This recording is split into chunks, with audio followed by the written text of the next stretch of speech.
I'm just going to look through all of them just to make sure. I'm checking Facebook.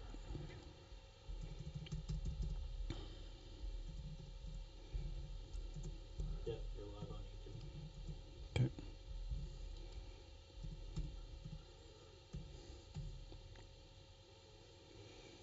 Yep, we're live on Facebook too. Let's give it another minute and then we'll go.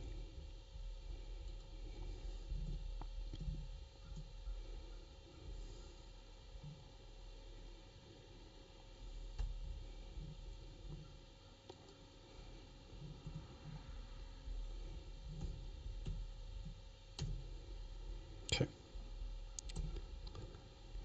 10 seconds. 10, 9, 8, 7, 6, 5, 4, 3, 2, 1. Well, welcome to another Creemee Cast, VDC Friday at 4. I'm your host, Guy Page, editor of the Vermont Daily Chronicle, here with social media director Paul Bean and our producer, Caleb Morvan. As always, we welcome your comments and your questions. We live for those, folks. Bring them on. That's right. Okay? How you doing, Paul? I'm doing pretty good. How are you, Guy? Yeah. Interesting week, huh? It sure has been. For anyone wondering, by the way, I've been told that I'm a little bit dark lit on the show. So we've I thought you were just out in the sun a lot, No, Paul. we've got a light right here today. I want you guys to see me. I'm trying to catch a tan. Actually, Paul is just very vain, and he goes to the tanning booth every day. Yeah. No, that's not. That's more like me, actually. Well, anyway, so at his press conference yesterday, Governor Scott touted what he called the biggest success story of the 2024 legislative session: new laws to improve public safety and, in particular, to give our criminal justice system more tools to fight against organized drug crime. It is no secret that Vermont is what one public safety official yesterday called an easy mark for New England and New York crime gangs. We have a growing market, perhaps you've noticed. Our justice system is lenient compared to federal system and surrounding states. Drug criminals are using our teenagers, or importing teenagers, as enforcers and hand-to-hand distributors, knowing that we lack both the laws and the juvie jail facilities to hold them. We're moving away from incarceration both before and after conviction.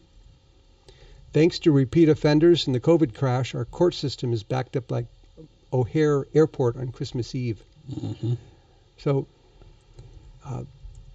Paul, I'm not sure if you're aware of this, but one thing I've noticed in our police reports is that there's an awful lot of drugs for guns going on. I've not been aware of this. Yeah, drug criminals need guns. Yes, they do. And many Vermont addicts are more than happy to trade theirs, obtained legally or otherwise, for drugs. Also, drug criminals from out of state need bases of operations, and many addicts trade living space for drugs. That's one of the changes actually that they made, is that they made it, gave a harsher penalty for someone who is running a drug operation out of someone else's house. Wow. Yeah, so they're sort of aware of that, and they're trying to do something about that. So, and one of the real problems here that they pointed out at this press conference, you remember the defund the police? Yeah. Defund the police. Yes, I'm sorry. of course. Of course. And it just went into a dive. The number of police officers on the street went into a dive. Yeah. Well, apparently state police is still losing more than it's gaining. Wow. And that's the state police. That's not just the locals. That's the well-paid, really great pension, sort of high-gloss Vermont State Police, and they cannot keep up. They have a 23% vacancy rate. Wow. Yeah. That's incredible. Yeah, and I sort of thought that was getting better, but apparently Burlington is still having the same problem years later. Yeah, and before we I want to come back to this. That just reminded me of the story that came out of the Burlington High School this week. Oh, yeah. We should talk about that, but maybe we don't. Oh, we should. Do you want to talk about it now? Or Let's do it now. Yeah. Go ahead, Paul. So I don't know if anyone saw this, and I'm smiling not because And you can read it on Vermont Daily Chronicle. Yes, you can. Yes, you can. And I'm not smiling because I think it's actually funny. I don't think it's actually funny, but they did a drill up at the Burlington High School this week where it was like a school shooting drill. And basically what they did is they... Actually, it was at the police station, but... Okay, it was with some BHS students at the police station. Okay, that's right. Sorry, go ahead. Okay, and anyhow, they pretended to have a shooter come in and pretend like they were going to shoot up the place. And they didn't tell the kids that they were going to do this. Yeah. And the kids freaked out, jumped under the desks, we're really afraid. Yeah. And so it was just, a drill. And I don't know, man. I get why they wanted to do that. I get why they wanted to, but in Burlington, of all places, why would you do that? Yeah. And then secondly, is there not a better way to teach that lesson? I don't know. I don't know. Maybe Let's see. You're right next to Battery Park, which is, for those of you who don't know Burlington, it's kind of ground zero for a lot of drug crime and all sorts of stuff. And suddenly you got this room full of teenagers, and suddenly 3 people run in yelling and screaming, followed by a guy with a hoodie and a mask on with very loud, they're blanks. Yeah. But who's to know that? Why would they do that? It's too extreme. Yeah, that's, I can see maybe teaching, if you're in the Army or something, they put you through live fire exercises. Sure. Kind of makes sense. But, gee, I don't know, some 15-year-old kid at BHS, that might have traumatized me when I was at BHS. Seriously, it probably would have. Yeah. I mean, even the lockdown drills that we used to do, I didn't like them at all. They always scared me. They were creepy, especially when you didn't know if it was a drill or not. And so that is just guys, they're talking about defunding you all the time. What are you thinking? Yeah, the timing was interesting. It came 3 days after the city council, in a split decision, approved the police chief for being the full-time chief. Chief Murad? Yes. Okay. They approved him. He was Mike Donahue, a reporter, said the normally chatty Burlington police chief was not available for comment. He apparently was away at a conference or something like that. And so was their public information officer, come to think of it, too. So, they're not talking a lot right now. I'm sure they're going to come up with something. They did say that they ran this by the school officials. They said, this is what we plan to do. And the school officials said, well, yeah, that sounds like a good idea.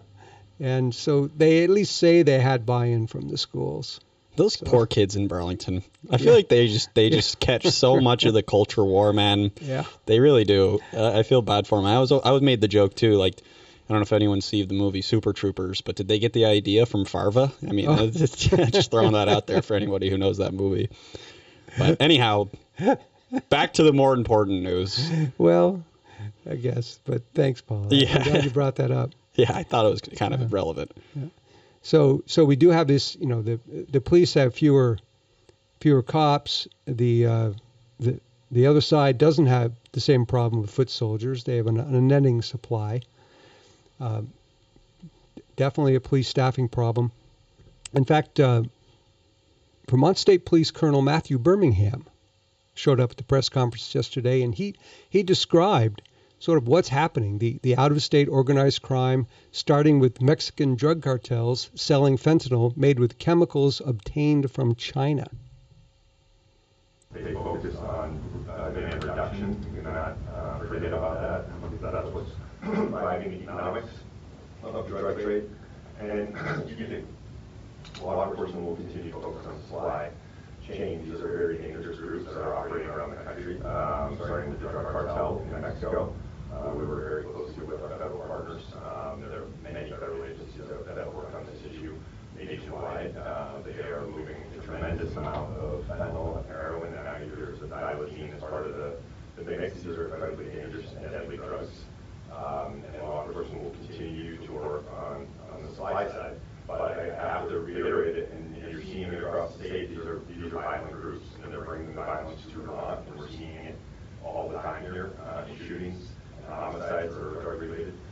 that is concerning to law enforcement in this state, and something that we are laser focused on. The Vermont State Police administers the Vermont Drug Task Force, which is a statewide multi-jurisdictional drug enforcement group, and made up of state, county, and local officers and federal agents.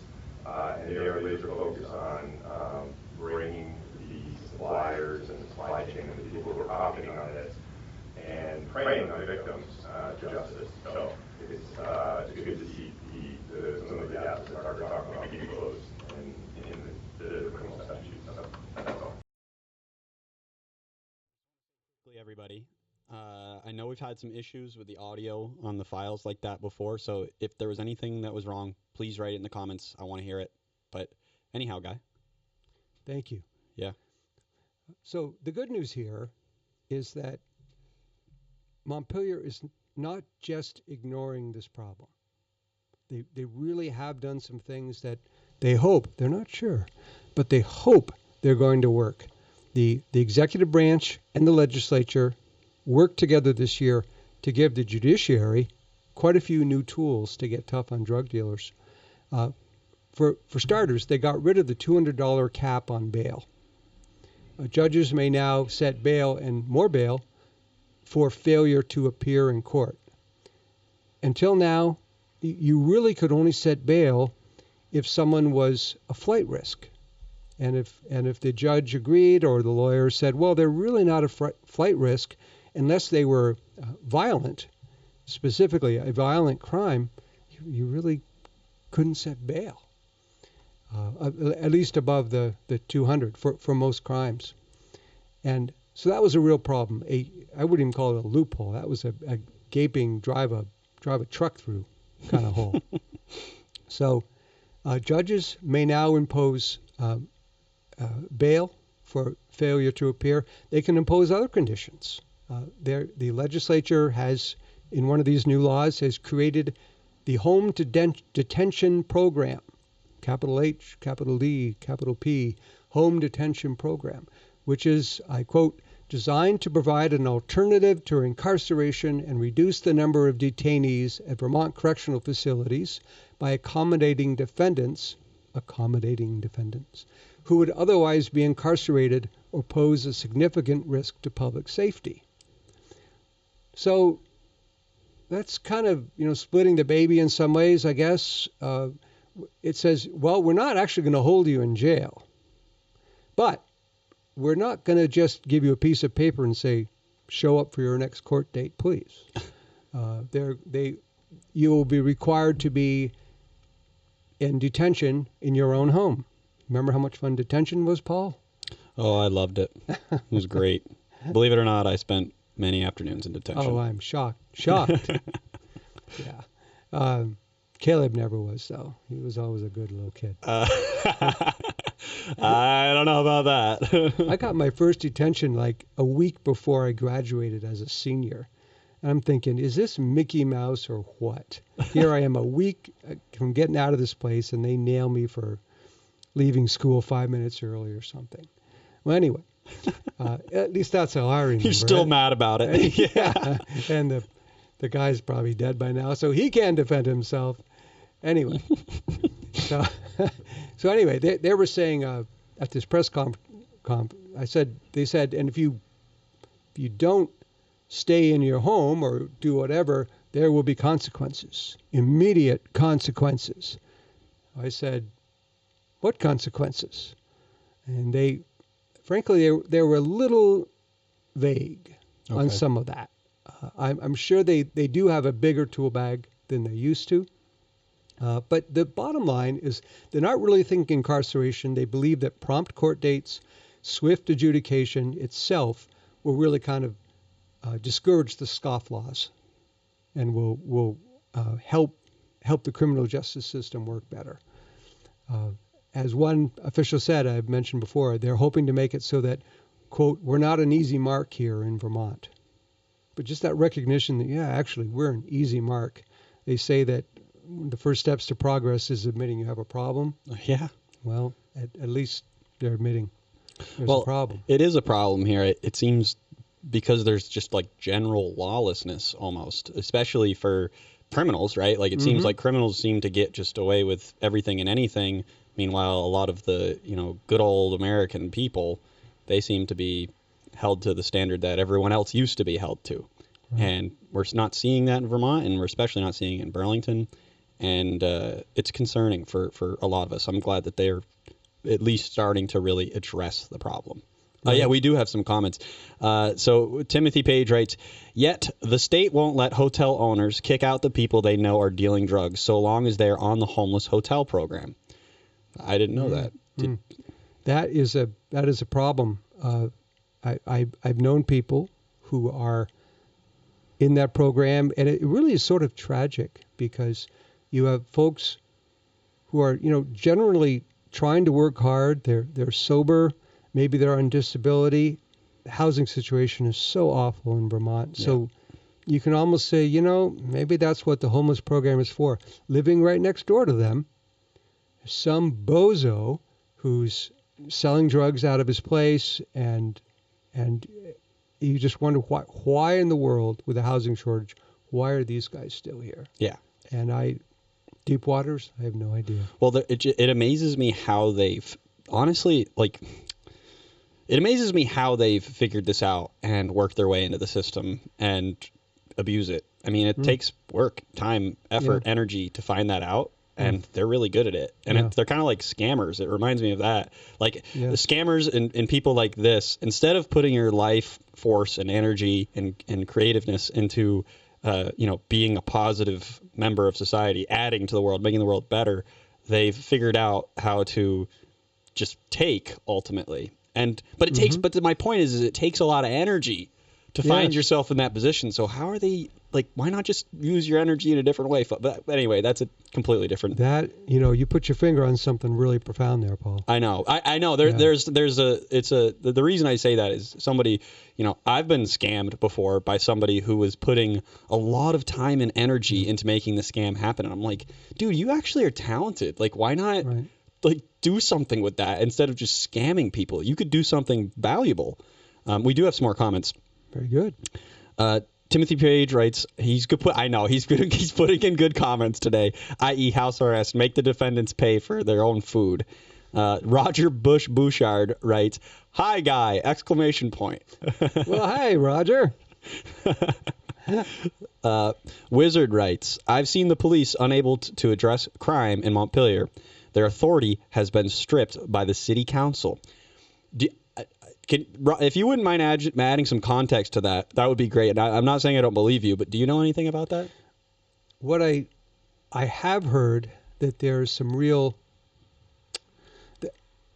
a police oversight commission in Montpelier that's very active, and it's kind of woke. Some of them have talked about really, should they be armed? Should our police be armed? So I'm not sure if that's really worked its way into policy or not, but there's definitely a kind of a woke oversight of police in Montpelier, as one would not be too surprised to learn, I suppose. Of course there is. Michael Kaczynski. Mike, thanks for watching, man. I believe he's watching down in Florida. Thanks for tuning in. He writes, Mike, let's see. Regarding the homeless hotel program, this is why Singapore cracks down on drugs. Do you know anything about that? Singapore, you do drugs in Singapore, and they have these canes, these wooden canes, that they're really, really good at beating you with. That's right. And there was an American citizen who there was much weeping, wailing, and gnashing of teeth over this guy, as well as a few sort of illicit chuckles, because he was sentenced for drug dealing, and he was caned.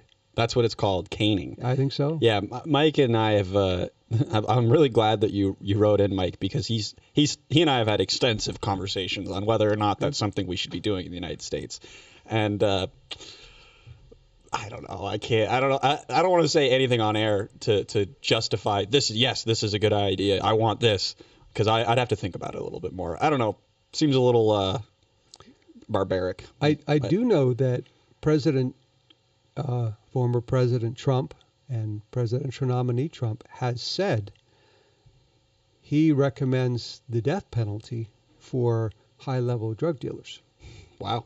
Yeah. Because of the downturn, what they cause for a lot of Right. it. Yeah. Right. When you think about it, are not almost all drug dealers essentially, if not murderers, at least homiciders? Sure. They're doing something reckless that is resulting in the death of many people, and they know that it's going to happen. And that's kind of the definition of homicide. Yeah. So. Yeah, it is interesting. We have a few more comments. Sure. Pete Antos Ketchum writes, "Hello, Guy and Paul. Greetings from Starksboro." Pete. Hey, Pete. Thanks for writing in, Pete. Yeah, we even if you anyone out there, even if you want to just write in and say hello, we want to hear from you. We want to know who's out there. It makes it is so encouraging and inspiring to know that people want to be part of it. And that's a name I have not heard among our watchers here. Ketchum. Yes, that's right. Shadow Band. I don't know who this is. They're Shadow Band. Hello from Isle Lamont. Hey, thanks for tuning in. Hey. I got some family up there in Isle Lamont. Me too. Wow, you do? Yeah. Nice. Just Kevin Ryan writes, this is a good one. Shouldn't there be a police oversight board in every town in Vermont? That's not anti-cop. That's SOP. What's SOP? Standard Operating Procedure. Oh, okay. Sorry, I don't know the acronym. But shouldn't there be? Well, I mean, couldn't you kind of say that in some ways the public does have oversight over the police force? Well, the mayor hires the police chief. Exactly. And so he's underneath the mayor. Now, Kevin, never lacking for opinions. Kevin, why? Why should there be police oversight boards? What would they contribute to the public good? Love to hear what you have to say about that. Timothy Page writes, in Singapore, you can get the death penalty for drug trafficking. That's pretty intense. Okay. And Michael Kozinski writes, thanks for keeping up the good fight. Keep the faith, hold the line, and own the NPCs. Nice. I like that. I bet you don't know that acronym. NPCs. Let's see. Non-profit Coopers? No. I don't know. NPC is a non-player character, so it's a video game reference. Like, there's we could talk about this just real quick. Thank you, Mike, for writing that in. Please do. NPCs, for anyone out there who is over the age of, I don't know, 40, probably isn't familiar with it. It's when you're playing, say, like Grand Theft Auto, for example. And there's all these like you're the main character in the show, obviously, and then there's all these like non-player characters. So there's like people walking in the street that are just like programs of the game. Oh, okay. So what Mike is insinuating is that a lot of people that are in existence are just non-player characters. They're just the NPCs, the people that always support the thing, whatever the thing is. Right. I hope that was a good explanation. Yeah. Okay. Good. Some people plan what happened, some people talk about what happened, and the rest of them don't know what the heck happened. That's actually... So maybe it's sort of like that. It is sort of like that, yeah. It's just Kevin Ryan writes as a response, the Vermont Constitution requires civilian oversight of police departments, for one, and two, Burlington used to have a dedicated police commission for decades. They still do. They still have a police commission. Do. This is a whole new animal, which basically would be instituted to... some would say just sort of breathe down the neck with woke policies and press releases and press conferences all over the cops. All executive municipal functions should have elected oversight, writes Kevin Ryan. Which they do. That's absolutely right, Kevin, and they do. They should and they do. This is kind of a fun little back and forth. It makes me wish we could do the call-ins. Well, work on that, brother. Yeah, I know. Next week. Yeah. In fact, there are a few sort of national figures I've been thinking, would I love to get Dennis Prager on the line to talk about Bernie Sanders? That would be fun. Wouldn't that be cool? Yeah, we got to make that happen. And for that matter, I don't know if you saw this in the Chronicle this morning, but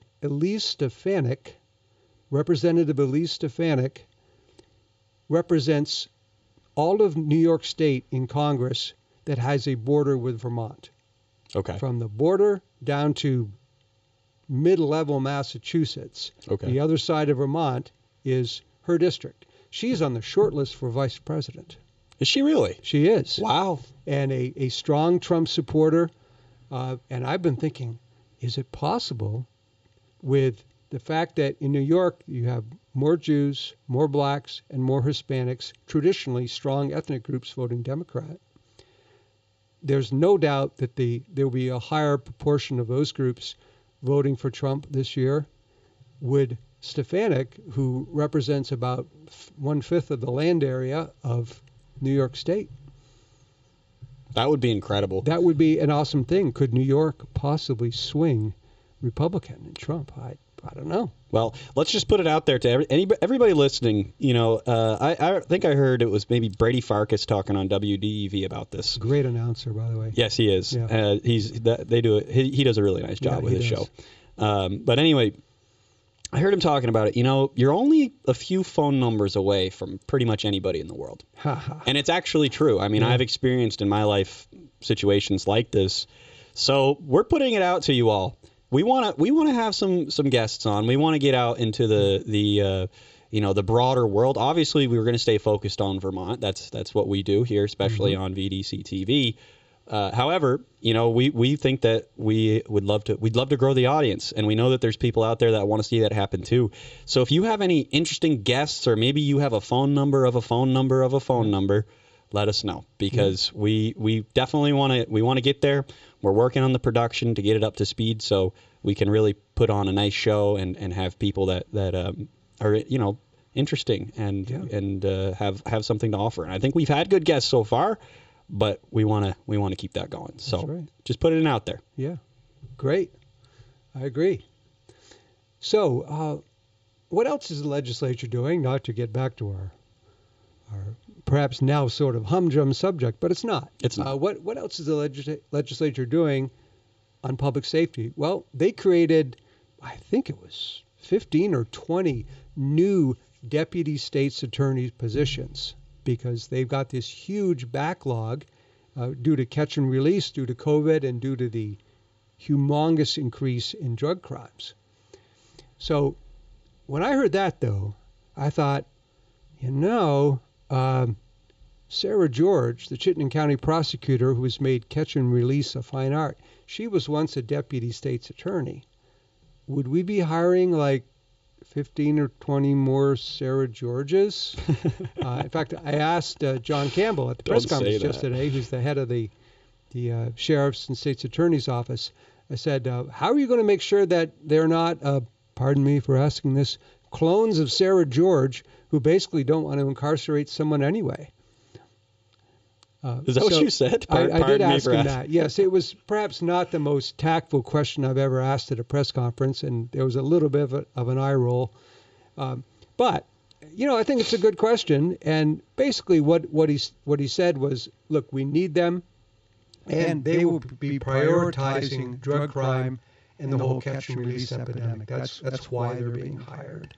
And apparently, the requirements are so much higher now to bring a case. You have to look at every cop's body camera footage, which takes a huge amount of time. So it's just gotten harder to bring charges than it used to be. That's something I didn't know that John Campbell pointed out. Another thing the legislature did, they regulated making it illegal, and just like heroin, fentanyl, and cocaine, the horse tranquilizer known as Trank, which is made that a regulated drug. And that's really good news, because about 60% of all the glassine packets of fentanyl and heroin and stuff that they get, they contain some Trank. So that's another tool in the toolbox. They also reinstituted the work crew, which I don't know who knew this, but I guess a few years ago, budget cuts, manpower cuts, or whatever, they got rid of the work crew, the prison work crew. Another sort of, well, it's not exactly incarceration, but it's not walking around in the street either. So that's something that they're glad to have. Somebody is writing that Guy has an echo. Really? I really hope that it's not. I have two people saying that there's an echo. To be honest with you guys, I don't know why it's doing that. So, like I said, we're working on our production, and I don't think it's because. Echo fixed. Okay. Thanks. All right. So I Echo think it was fixed. probably something wrong with the stream. So we're Maybe because I put the headphones on. that is why that Hey, worked. I'll keep them on, okay? Yes. I'll take one for the team. Rob Johnson also writes, Big Siege writes, Sarah George is a witch. Okay. Ooh. Well, that's an ad hominem statement, I'd say. And actually, I won't. What's he got against witches? Yeah. Anyway, I shouldn't have said that. That was terrible. Okay. So Paul, one of the points that they made about the public safety people made is that they're going to be looking to see whether this monitoring these new changes to see if they work. And if they don't work, they're going to propose more. So basically, they're saying, hey, folks, we got these changes. We're not sure they're going to work or not. And so due to the uncertainty of these outcomes, because I guess it's how my mind works, I asked the governor if he recommends people arm themselves for self-defense. And do you have that? Yeah, we do. Oh, great. Here it is. I wouldn't recommend that. But for those who, they should do what they think is right for them, whatever situation that is. But at the same time, this isn't the wild, wild west either. We have to be judicious about their use of firearms, make sure that we're safely using them, and that we're safely storing them as well. I have my guns and older guns, so they're in guns, and so I think that we just have to be careful about our use of them, and but if you have them, you have to make your own decision about whether you keep them close or not. Let us know, too, on the sound there, folks. I think it was better, but if it's echoing, we're working on it. Interesting. The governor says, yeah, I got a lot of guns, but they're in a gun cabinet. Yeah. And I think there are some Vermonters who would take issue when he's saying it's not the wild, wild west. I think when you have that mobile home down in Pownell, where a guy walks into a mobile home and is stabbed to death by a drug dealer, and when you have people who are just been picked up 120 times by the cops, beating on elderly men in broad daylight in Burlington. No, that's one of my biggest criticisms of Governor Scott, to be honest. And sometimes I find it really frustrating how things are kind of sugar-coated.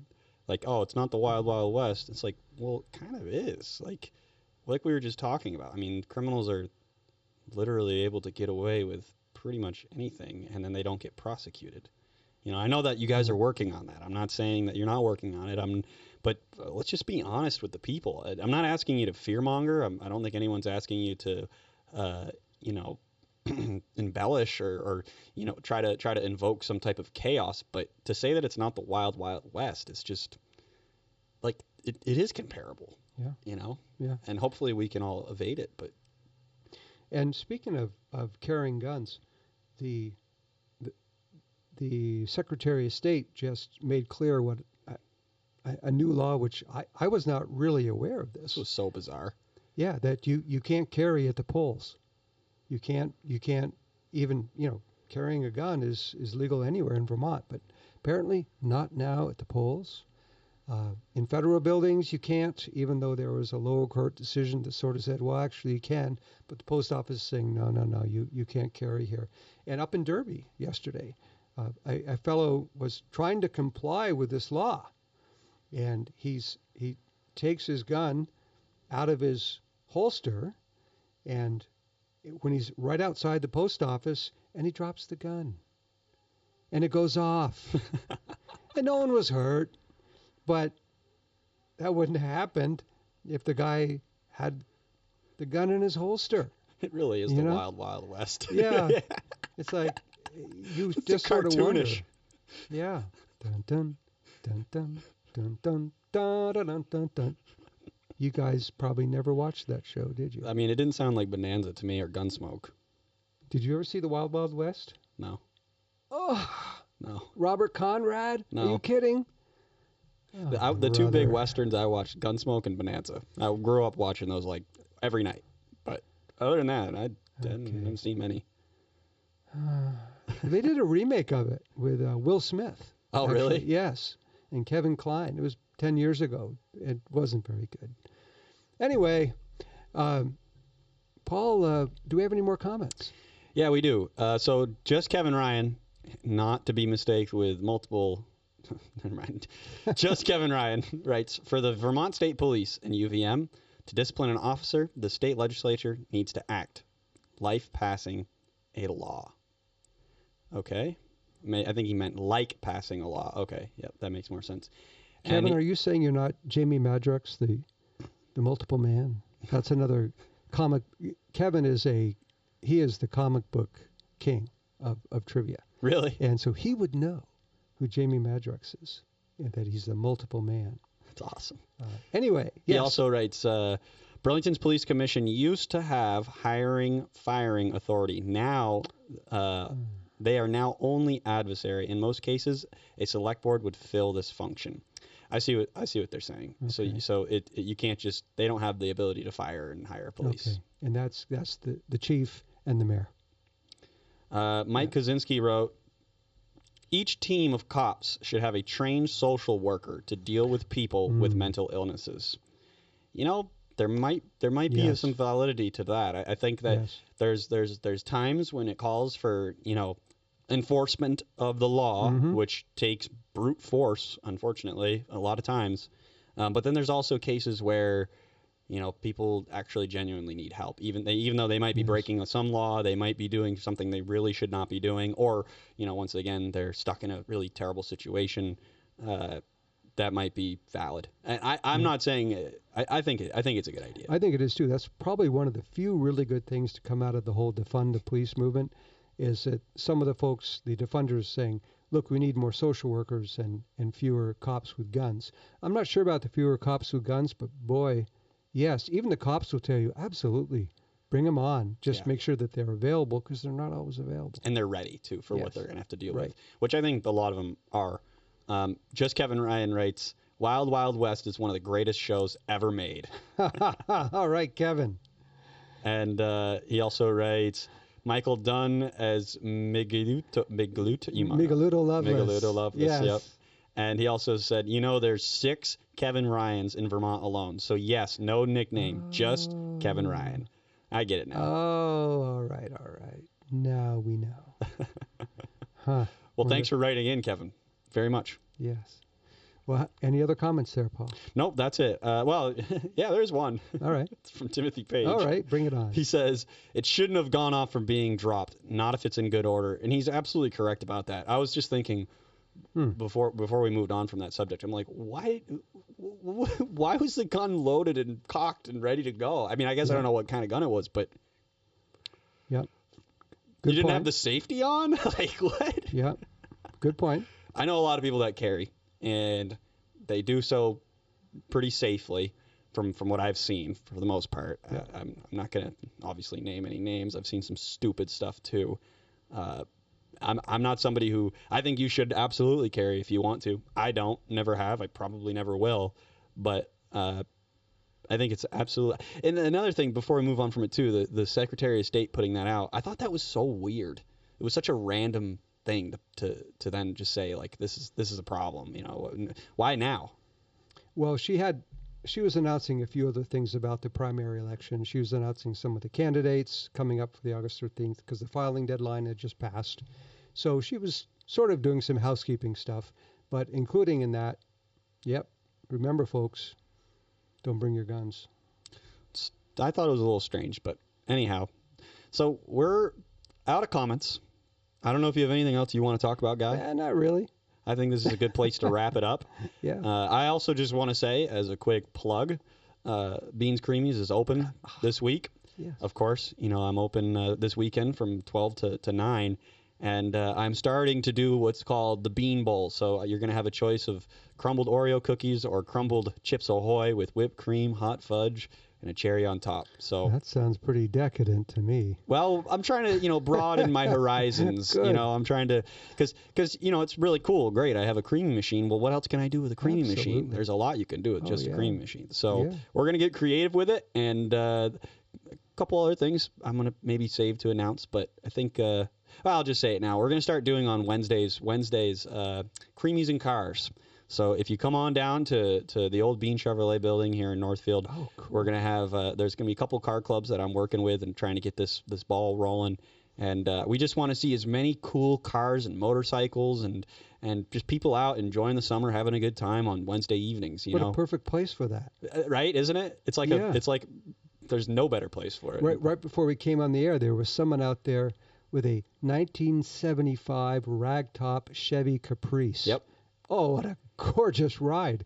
And, where else do you see something like that but at the old Bean Chevrolet building? Well, you know what? That's actually my great-grandmother's. It was originally hers. My great-grandfather bought it for her. That car's never been titled. Never been titled. No kidding. Yep. It has never been owned technically by anybody. And it obviously has, but never been titled. And I think it's got like less than 20,000 miles on it too. Wow. Yeah, it's a pretty sweet little. My cousin has it now, and I'm so thankful that he does because it's just cool to have around. Yeah. So I figured there might be a family connection there. there is, yep, as there always seems to be in my life. But Now, is it true that my brother used to say that in Northfield, half the people are Schweinyards? No, half the people are Lefebvres, the other half are Beans, and Lefebvre in French means bean. yeah, that is true. Well, it's funny. There's quite a lot of Beans in Vermont. I'm not related to most of them. Just not. My last name is Bean, but my father was born Lefebvre, and so was my grandfather. So they switched, I think in the 60s or something, because nobody could say it or spell it. Oh, it's impossible. I can't spell it. Yeah. If you asked me to spell it right now, I'd spell it 3 different ways, which is kind of embarrassing. But Lefebvre, yeah, pretty much. And so there's a lot of Beans that are not related. Like some of my best friends, their last name's Bean, but I'm not related to them. Yeah. And nobody believes us when we tell them that. And then sometimes we lie and say we're all brothers. But anyway. One way or the other. Yeah. Okay. Well, thank you all for checking in and listening with us. And I hope that you tell people about us. Share. Subscribe. If you do nothing else right now, if you're on YouTube or Facebook, hit share. Share this show, please, because we're building our readership every week. But that one simple act, that'll really help. Yes, and hit the subscribe button if you're on YouTube. Absolutely hit the subscribe button. Every time we ask like this, it seems that number continues to grow. So that's right. Keep that going, and we appreciate it. Like, share, retweet, anything you can. That actually helps us so much more than you would even know. It's just like writing in comments. We loved it. We'd love to have the hope and inspiration to know that you are out there, you care what we're doing, and we want to keep that going. So please do. So have a great weekend. God bless.